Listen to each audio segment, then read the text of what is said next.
Africa is booming. Per capita incomes since the year 2000 have doubled, and this boom is impacting on everyone. Life expectancy has increased by 1 year every 3 years for the last decade. That means if an African child is born today, rather than 3 days ago, they will get an extra day of life at the end of their lifespan. It's that quick. And HIV infection rates are down 27%. 600,000 less people a year are getting HIV in sub-Saharan Africa. The battle against malaria is being won, with deaths from malaria down 27%, according to the latest World Bank data, and malaria nets actually are playing a role in that. This shouldn't surprise us, because actually everybody grows. If you go back to Imperial Rome in the year 1 AD, there was admittedly about 1,800 years where there wasn't an awful lot of growth. But then the people that the Romans would have called Scottish barbarians, my ancestors, were actually part of the Industrial Revolution. In the 19th century, growth began to accelerate. And you saw that get quicker and quicker. And it's been impacting everyone. It doesn't matter if this is the jungles of Singapore or the tundra of northern Finland. Everybody gets involved. It's just a matter of when the inevitable happens. Among the reasons I think it's happening right now is the quality of the leadership across Africa. I think most of us would agree that in the 1990s, the greatest politician in the world was African. But I'm meeting brilliant people across the continent the entire time. And they're doing the reforms which have transformed the economic situation for their countries. And the West is engaging with that. The West has given debt forgiveness programs which have halved sub-Saharan debt from about 70% of GDP down to about 40%. At the same time, our debt level's gone up to 120, and we're all feeling slightly miserable as a result. Politics gets weaker when debt's high. When public sector debt is low, governments don't have to choose between investing in education and health and paying interest on that debt you owe. It's not just the public sector which is looking so good, the private sector as well. Again, in the West, we have private sector debt of 200% of GDP in Spain, the UK, and the US. It's an awful lot of debt. Africa, many African countries, are sitting at 10 to 30% of GDP. If there's any continent that can do what China's done, China's at about 130% of GDP on that chart. If anyone can do what China's done in the next 30 years, or last 30, it'll be Africa in the next 30. So they've got great government finances, great private sector debt. Does anyone recognize this? In fact, they do. Foreign direct investment has poured into Africa in the last 15 years. Back in the 70s, no one touched the continent with a barge pole. And this investment is actually Western-led. We hear a lot about China, and they do lend a lot of money. But 60% of the FDI in the last couple of years has come from Europe, America, Australia, Canada. 10% has come from India. And they're investing in energy. Africa produces 10 million barrels a day of oil now. It's the same as Saudi Arabia or Russia. And they're investing in telecoms, shopping malls. And this very encouraging story, I think, is partly demographic-led, and it's not just about African demographics. I'm showing you the number of 15 to 24-year-olds in various parts of the world, and the blue line is the one I want you to focus on for a second. 10 years ago, say you're Foxconn, setting up an iPhone factory by chance. You might choose China, which is the bulk of that East Asian blue line, but there's 200 million young people, and every year until 2010, that's getting bigger. Which means you're going to have new guys knocking on the door saying, give us a job. And I don't need a big pay rise, just please give me a job. Now, that's completely changed now. This decade, we're going to see a 20 to 30% fall in the number of 15 to 24-year-olds in China. So where do you set up your new factory? You look at South Asia, and people are. They're looking at Pakistan and Bangladesh, and they're also looking at Africa. And they're looking at Africa because that yellow line is showing you that the number of young Africans is going to continue to get bigger decade after decade after decade, out to 2050. Now, there's a problem with lots of young people coming into any market, particularly when they're young men, a bit dangerous sometimes. A I think one of the crucial factors is how educated is that demographic. If you look at the red line here, what you're going to see is that in 1975, just 9% of kids in secondary school education in sub-Saharan Africa. Would you set up a factory in sub-Sahara in the mid-1970s? Nobody else did. They chose instead Turkey and Mexico to set up the textiles factories because their education levels were 25 to 30%. Today, sub-Sahara is at the levels that Turkey and Mexico were at in 1975. They will get the textiles jobs that will take people out of rural poverty and put them onto the road to industrialization and wealth. So, what's Africa looking like today? This is how I look at Africa. It's a bit odd because I'm an economist. Each little box is about $1 billion, and you see that I pay an awful lot of attention to Nigeria, sitting there in the middle. South Africa is playing a role. But when I'm thinking about the future, I'm actually most interested in Central, Western, and Southern Africa. If I look at Africa by population, East Africa stands out as so much potential. And I'm showing you something else with these maps. I'm showing you democracy versus autocracy. Fragile democracies is the beige color.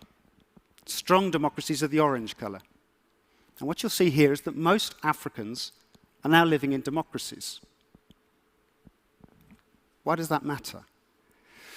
Because what people want is what politicians try, don't always succeed, but they try and deliver.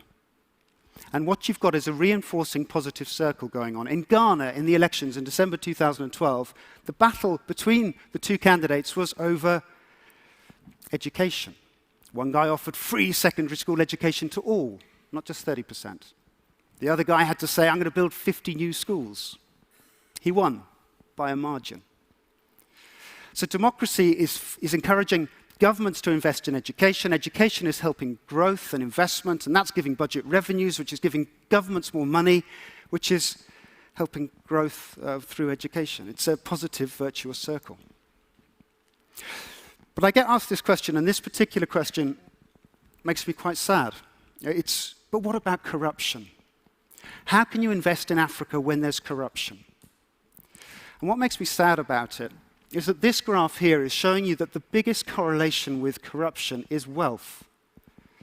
When you're poor, corruption is not your biggest priority. And the countries on the right-hand side, you'll see the per capita GDP. Basically, every country with a per capita GDP of, say, less than $5,000 has got a corruption score of roughly, what's that, about 3? 3 out of 10. That's not good. Every poor country is corrupt. Every rich country is relatively uncorrupt.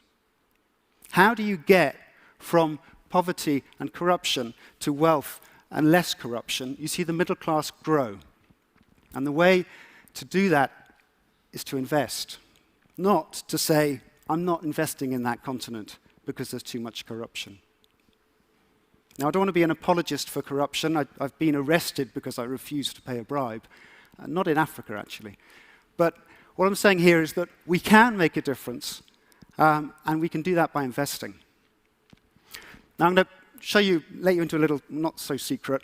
Economists aren't great at forecasting, because the question really is what happens next. And if you go back to the year 2000, what you'll find is The Economist had a very famous cover, The Hopeless Continent. And what they'd done is they'd looked at growth in Africa over the previous 10 years, 2%. And they said, what's going to happen in the next 10 years? They assumed 2%. And that made it a pretty hopeless story because population growth was 2.5. People got poorer in Africa in the 1990s. Now, 2012, The Economist does a new cover. And what does that new cover show? That new cover shows, well, Africa rising because the growth over the last 10 years has been about 5.5%. Now, I'd like to see if you can all now become economists. Because if growth for the last 10 years has been 5.5%, what do you think the IMF is forecasting for the next 5 years of growth in Africa? Very good. I think you're secretly saying to your head probably 5.5%. You're all economists, and I think, like most economists, wrong. No offense. What I like to do is try and find the countries that are doing exactly what Africa's already done.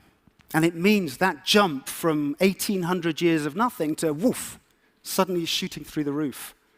India is one of those examples. This is Indian growth from 1960 to 2010. Ignore the scale on the bottom for a second. Actually, for the first 20 years, 60s and 70s, India didn't really grow. It grew at 2%, when population growth was about 2.5%. If that's familiar, that's exactly what happened in Sub-Sahara in the 80s and the 90s. And then something happened in 1980. Boom!